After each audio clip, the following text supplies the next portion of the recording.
നബി ജന്മദിനം ആഘോഷിക്കാൻ ഇസ്ലാമിൽ തെളിവുണ്ടോ? ഹദീസിൽ നമുക്ക് നോക്കാം. നബി സല്ലല്ലാഹു അലൈഹി വസല്ലം തങ്ങൾ ജനിച്ച ദിവസത്തിന് പവിത്രതയും പ്രത്യേകതയും ഉണ്ടെന്ന് തിരുനബി തന്നെ ഹദീസുകളിലൂടെ നമ്മെ പഠിപ്പിക്കുന്നുണ്ട്. തിങ്കളാഴ്ച ദിവസത്തെ നോമ്പിനെ കുറിച്ച് ചോദിക്കപ്പെട്ടപ്പോൾ അവിടുന്ന് പറഞ്ഞു, ആ ദിവസത്തിലാണ് ഞാൻ ജനിച്ചത്. തിങ്കളാഴ്ച ജനിച്ചത് കാരണമായി ആ ദിവസത്തിന് മഹത്വമുണ്ടെന്ന് റസൂൽ നമ്മെ പഠിപ്പിക്കുന്നു.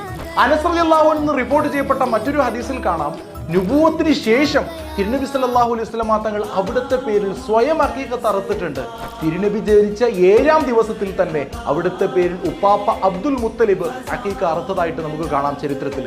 എന്നാൽ എന്തിനായിരിക്കും നുബുവത്തിന് ശേഷവും അവിടുന്ന് അഖീഖത്ത് അറുത്തത്? ഇമാം സുയൂത്തി റളിയല്ലാഹു അൻഹു ഇതിന് മറുപടി പറയുന്നുണ്ട്, ലോകർക്ക് മുഴുവൻ റഹ്മത്തായി നിയോഗിച്ചതിന് നന്ദിയാണ് നുബുവത്തിന് ശേഷം വീണ്ടും അഖീഖത്ത് അറുത്തത്. അപ്രകാരം നമുക്കും തിരുജന്മത്തിൽ സന്തോഷിക്കുകയും എല്ലാവരും ഒരുമിച്ച് കൂടി മൗലീദ് കഴിക്കുകയും ഭക്ഷണം നൽകുകയും ആരാധന